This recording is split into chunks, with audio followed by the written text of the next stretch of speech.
제가요, 지성파일까요? 야성파일까요? 네, 목사님, 무슨 지성파는 뭐고 야성파는 뭡니까? 제가 중학교 때 하도 문제 많이 일으켰다는 얘기 했잖아요. 제가 다니던 교회는 교회가 좀 큰 교회라 중학교 중등부 아이들만 한 130명 정도 됐어요. 중등부 선생님이 한 20명 정도 됐어요. 근데 그 선생님들이 아이들이 많으니까 분류하기 좋게 선생님들이 파를 만들었어. 그래서 지성파, 야성파 이렇게 나눈 거예요. 선생님들끼리 통제하기 좋게. 그래서 지성파 애들은 어떤 애들이냐? 예배도 모범적으로 잘 드리고 찬양도 잘하고 무슨 일하면은 적극적으로 잘하는 이른바 임원단, 회장단 친구들이 지성파고, 야성파는 뭐냐? 저 뒤에서 딴짓하고 떠들고 뭐 하자면 못한다 뭐 이런 하는 속된 말로 루저들. 예. 그들이 이제 야성파예요. 제가요 그 야성파 보스였습니다. 제가 만든 게 아니에요. 제가 조직한 게 아니라 선생님들이 그렇게 조직을 한 거예요. 그러니까 지성파 애들은 늘 열심히 기타 치고 노래하고 뭐 하고 잘하고 모범적인데 통제가 되는데, 뒤에 가면 꼭 떠들고 그냥 장난치고 까부리들 있잖아요. 그 선생님들 세계에서는 제 민복기만 잡으면 얘네들은 다 조용해. 이제 이렇게 된 거예요. 그래서 제가 이제 야성파 원치 않게 보스가 된 거예요. 선생님들 세계에서는. 그렇진 않습니다. 근데 그랬은 거예요. 근데 하루는 이제 저 다닐 때는 토요일 날 중학생들 모여는 토요 집회라는 게 있어요. 중학생들은 모여서 예배드리는 토요 집회가 있었는데, 그 토요 집회 하루는 제가 안 갔어요. 못 갔어요. 토요일 학교 갔다 와서 졸려서 잤는데 낮잠을 너무 오래 자가지고 토요 집회 갈 시간을 넘어서 잔 거예요. 한참 자고 있는데 제 친구가 저를 데리러 온 거예요. 다 끝날 시간인데. 그래갖고서는 교육 목사님이 너 오라 그런다. 무슨 일인지 잘 몰랐어요. 그리고서는 가니까는 밖에 교회학교 선생님이 차를 타고 온 거예요. 저 데리고서는 그 선생님이 저를 태우고 교회 가서 교육 목사님 실에 들어갔습니다. 들어가자마자 우리 교육 목사님이 제 뺨을 그냥 귀싸대기를 올리는 거예요. 그러면 사실 말씀, 너 이제 교회 나오지 마. 그러는 거예요. 너 이제 교회 나오지 마. 영문도 모르게 귀싸대기 맞고 교회 오지 말라는 거예요. 얘기를 들어보니까 아이고, 제가 없는 그날 무슨 일이 있었냐면 이 야성파이들이 무슨 일이 있었겠죠. 이 지성파이들을 저기 분방 공부실 있잖아요. 조그만 방들에다가 몰아놓고 두들겨 팬 거요. 두들겨 패가지고 이제 다 권사님, 집사님, 장로님, 자녀들이잖아요. 그러니까 교육 목사님한테 얼마나 전화를 해댔는지 교육 목사님이 화가 나서 이제 이렇게 때린 애들 모아놨는데, 가만히 보니까는 제가 야성파 보스라고 그랬잖아요. 제가 없는 거예요. 그러니까 선생님들이 어떻게 생각했냐면, 요놈 봐라. 여기 사주하고 싹 빠졌네. 자기는 싹 저기 하려고 사주 시키고 빠져서 자기 난 안 했어요라고 하려고 했구나. 이제 그렇게 생각을 한 거예요.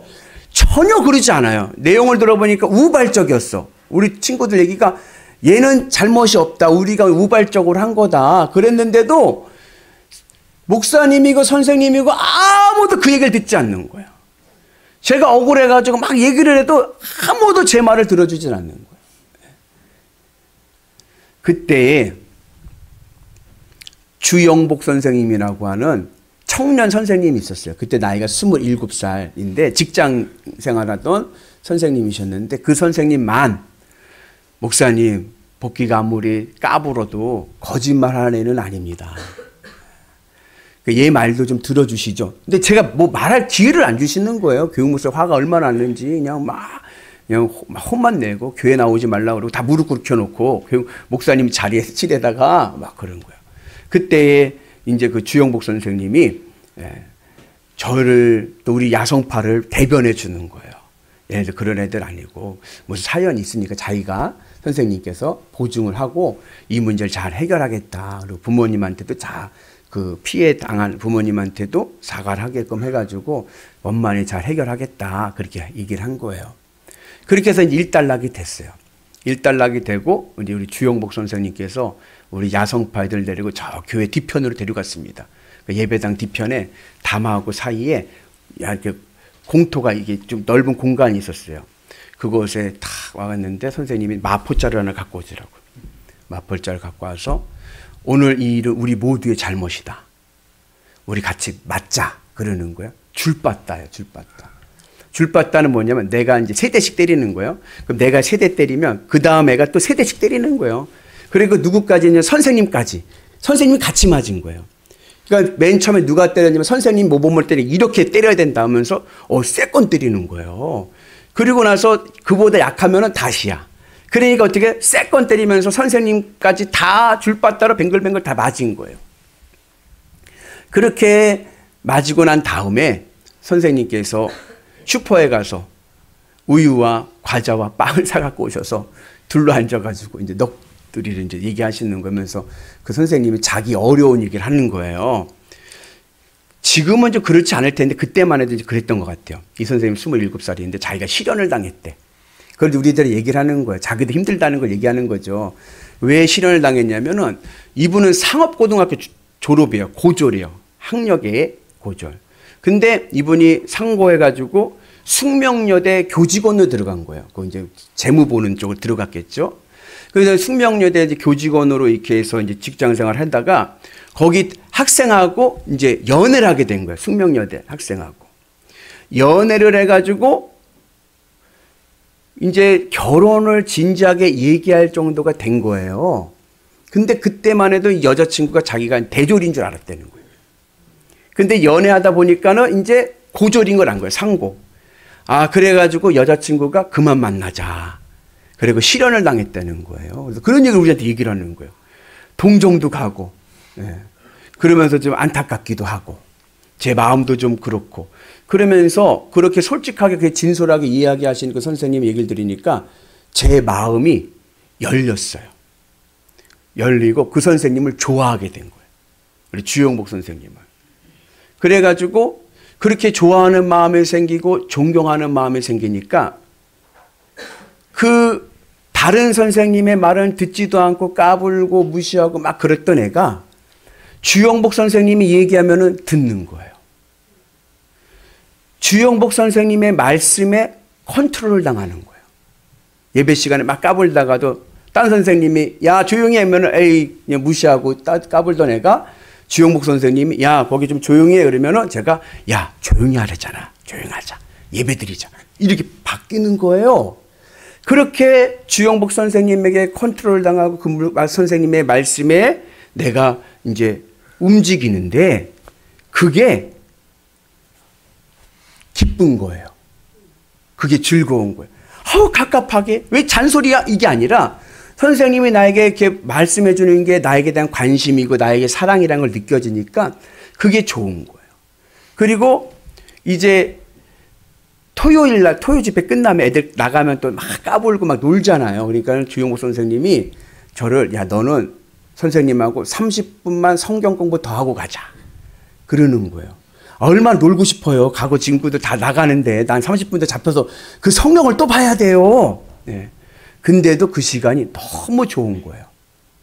그 선생님의 이야기를 듣고 그리고 같이 이야기랑 말씀을 공부하는 게 너무 좋은 거예요. 그래서 나중에는 선생님들 사이에서 저 지나가면은 야 주영복 수제자 민복기 온다. 네, 그랬어요. 근데 저 그 말이 너무나도 듣기 좋았어요. 네. 내가 존경하고 사랑하는 선생님한테 내가 인정받고 있구나. 어떻게 그게 됐을까요? 그렇게 까불일 때는 아무 누가 얘기해도 듣지 않았던 사람의 아이가 어떻게 그 선생님의 말에 컨트롤 당하고 그것이 기쁨이 됐습니까? 마음이 열리니까. 오늘 말씀의 주제는 회개입니다. 회개라는 것은 돌이키는 거예요. 돌이키는 거. 리턴, 돌아오는 거예요. 여러분 회개해 보셨나요? 잘 되던가요? 이게 대부분 회개가 일회성으로 멈출 때가 많아요. 그래 다시는 안 한다. 주님 다시는 안 할 거예요. 목 놓아 외쳐 기도했건만 얼마 가던가요? 얼마 가던가요? 우리 속담에 작심? 새해가 되면 다 뭐 금연 안에 금주 안에 뭐 안에 다 하다가도 3일 지나면은 안 돼요. 그래서 이런 말 있죠. 죽었다 살아나는 은혜를 입었어도 연약한 것이 인간이다. 그냥 어려울 때는 그렇게 회개하고 돌아온다고 하는데 좀 지나면 잊어버리는 거예요. 왜 그럴까? 왜 그럴까요? 이게 내 마음이 하나님께로 돌아서지 못했기 때문에 그런 거예요. 내 마음이 하나님께 돌아서지 못하고 내 행위로만 끊으려고 하니까 이게 안 돼요. 내 마음은 세상 것에 붙어서 세상 것이 좋은데 이걸 안 하겠다고 끊으려고 하려니까 안 되죠. 유명한 예화가 있잖아요. 한 도박꾼이 있었습니다. 도박으로 패가 망신했어요. 다 망했어요. 그래서 이 사람이 내가 다시는 내 도박 안 한다 하고요. 오른쪽 손모가지를 잘랐어요. 이거 하니까. 오른쪽 손모가지를 잘랐어요. 그랬더니요. 왼손으로 하는 거예요. 왼손. 내가 다시는 도박 안 한다. 왼 손모가지도 잘랐어요. 그랬더니요. 발가락으로 하더래요. 왜 그럴까요? 마음은 돈에 가 있는데 마음은 도박에 가 있는데 행위로만 끊으려고 하니까 안 되는 거예요. 그래서 오늘 에스겔서에서 이렇게 마음은 세상에 붙어 있으면서 행위로만 끊으려고 해서 끊지 못하고 늘 범죄의 삶을 살아가는 이스라엘을 향하여 뭐라고 이야기하냐면 돌이키지 않는 세대다. 이렇게 말씀합니다. 우리 같이 말씀 봅니다. 나는 악인이 죽는 것을 기뻐하지 아니하고 악인이 그의 길에서 돌이켜 떠나 사는 것을 기뻐하노라. 이스라엘 족속아 돌이키고 돌이키라. 하나님께서는요, 악인 있잖아요.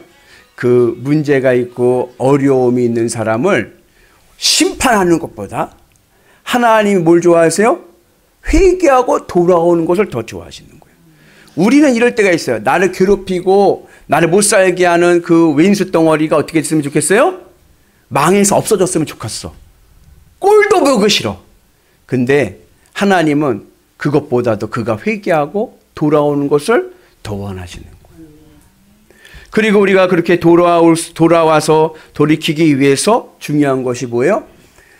행위가 아니라 마음이 하나님께 먼저 돌아와서 하나님으로 내 마음이 기쁘고 만족한 믿음의 은혜의 상태가 되기를 원하신 줄로 믿습니다. 그래서 오늘 성경에 보면 에스겔서 33장에 보면 정의와 공의가 나오는데 정의가 무엇이고 공의가 무엇이냐? 하나님 앞에서 내 마음이 돌아와서 하나님으로 기쁘고 만족한 삶을 살아가는 것, 이것이 바로 정의와 공의의 삶입니다. 우리 같이 봅니다. 만일 악인이 돌이켜 그 악에서 떠나 정의와 공의대로 행하면 그가 그로 말미암아 살리라. 아멘. 내 세상에 붙어있던 내 마음이 세상 것으로 기쁘려고 했던 내 마음이 돌이켜서 하나님을 향해서 하나님으로 내 마음을 채워서 내 마음이 하나님께 열려서 하나님의 말씀의 은혜로 살아가는 것이 정의고 공의입니다. 오늘 우리의 삶이 정의롭고 공의로운 삶 되시기를 주의 이름으로 축복합니다. 그래서 우리가 주님의 은 안에서 늘 믿음의 은 안에서 내 마음이 하나님께 돌아서자. 그 유명한 성 어거스틴이 하신 말씀이 있죠. 어거스틴께서 뭐라고 말씀하셨냐면 하나님을 사랑해라. 그리고 네 마음대로 살아라. 마음을 하나님께 드려서 하나님을 사랑해서 하나님으로 만족하고 하나님으로 기뻐하는 삶은 무슨 짓을 해도 주 안에 있는 짓밖에 안 합니다. 늘 그 말씀을 지키는 게, 여러분 하나님 말씀 지키는 게 멍해입니까? 기쁨입니까? 기쁨이 되길 축복합니다. 하나님을 사랑하면, 여러분 유행가 가사에도 있잖아요. 나는 긴 머리가 좋은데 네가 짧은 머리 좋다고 해서 난 짧은 머리를 잘랐어. 나는 바지가 좋은데 네가 치마가 좋다고 해서 나는 치마를 입었어. 그게 기쁨이 되는 거예요. 근데 사랑하지 않으면 그것이 제약이 되고 간섭이 되고 귀찮아지는 거예요. 내가 머리 기르겠다는데 네가 뭔데 상관이요? 이렇게 되는 거예요. 그러나 사랑하면 그 사람의 말을 듣는 것이 감사가 되고 기쁨이 됩니다. 오늘 우리가 그 은혜가 있기를 주의 이름으로 축복합니다. 그래서 우리가 주님의 은혜에서 오늘 돌이키고 돌이킵시다. 마음을 돌이켜서 하나님으로 내 마음을 채워서 기쁨의 삶을 살기를 축복합니다. 그리고 이 시대 때, 에스겔 시대 때 가지고 있던 이스라엘 백성들 또 하나의 문제가 하나 있었어요. 그건 뭐냐면 미신신앙이에요. 미신신앙이라는 게 뭐냐면 여기서 말하는 건 우기기 대장. 우리 같이 말씀 봅니다. 아브라함은 오직 한 사람이라도 이 땅에 기업으로 얻었나니 우리가 많은즉 더욱 이 땅을 우리에게 기업으로 주신 것이 되느니라 하시는도다. 무슨 말씀이냐면 이스라엘 백성들이 포로기 주전 597년에 1차로 바벨론이 와서 싹 쓸어버렸어요.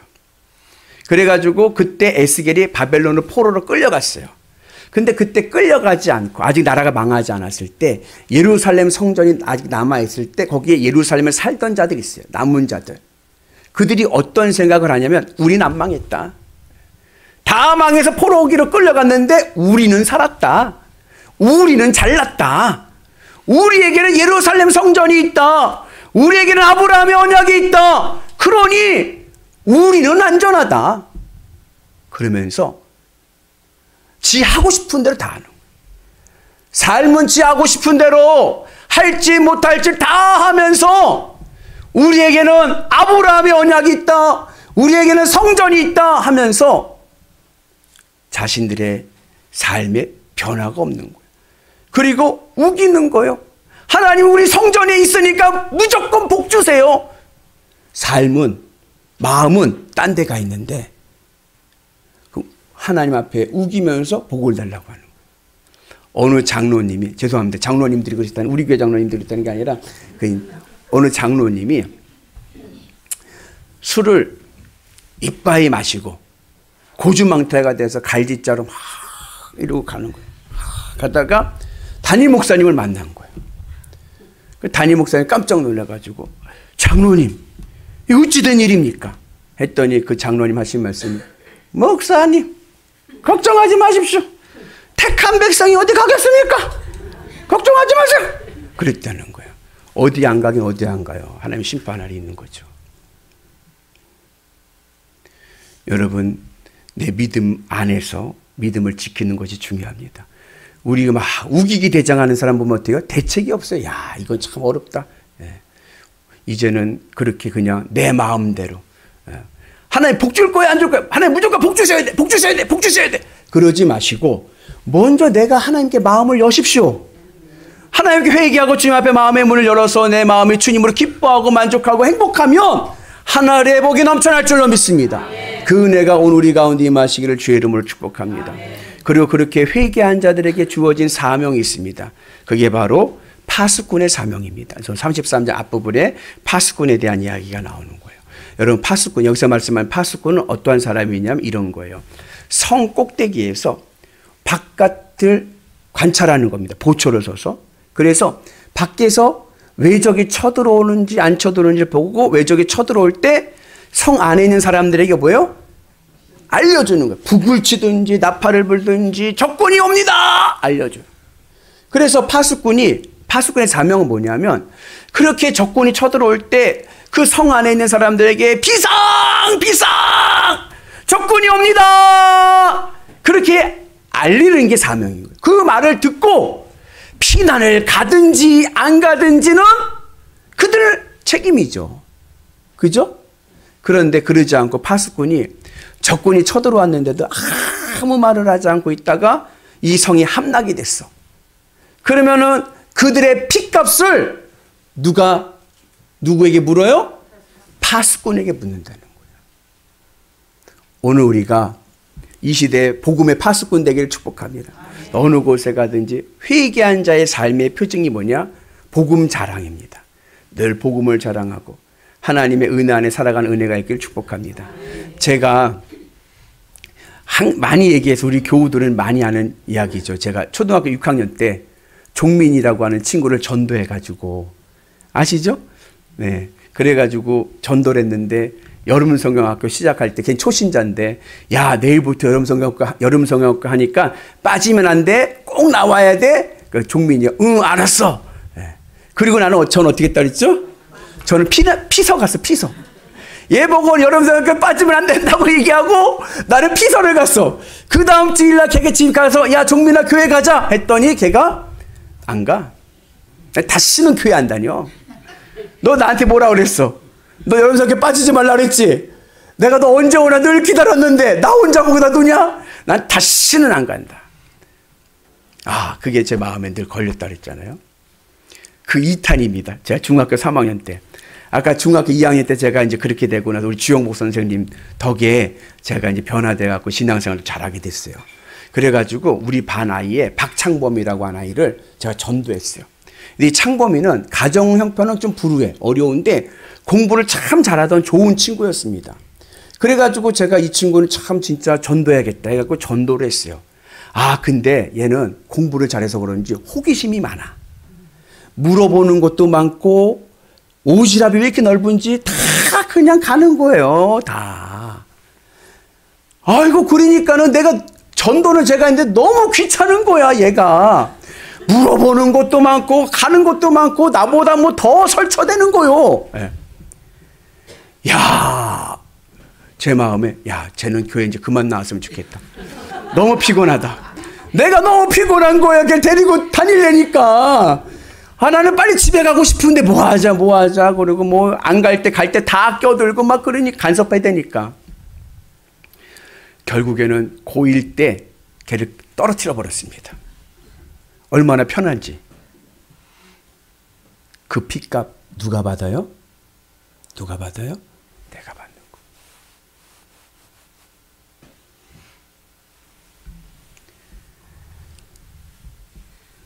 여러분 전도하는 게 쉽진 않습니다. 그리고 전도하고 그들을 또 내가 온전히 케어한다는 것도 참 어려워요. 그게 더 어려운 것 같아요. 때로는 그만 내가 왜 전도했을까 그 생각도 들고 딴 데 갔으면 좋겠다 그런 생각이 들 수도 있습니다. 그러나 우리에게는 파수꾼의 사명이 있는 줄로 믿습니다. 하늘의 복이 임할 줄로 믿습니다. 마음을 엽시다. 회개는 내 마음을 하나님께 여는 겁니다. 하나님께 열어서 하나님을 기뻐하고 행복한 믿음의 삶을 살아가게 되면 행동은 자연히 변하게 됩니다. 그리고 늘 복음을 전하는 나팔수 되셔서 어느 곳에 가든지 복음의 은혜 있으셔서 저같이 어리석게 핏값을 받는 어리석은 자 되지 마시고 하늘의 복을 받는 위대한 백성 되시기를 주의 이름으로 축복합니다. 하나님의 은혜 안에서 믿음으로 승리하셔서 이 시대 구원의 문과 하늘의 문이 열리는 복된 성도 되시기를 주의 이름으로 축복합니다.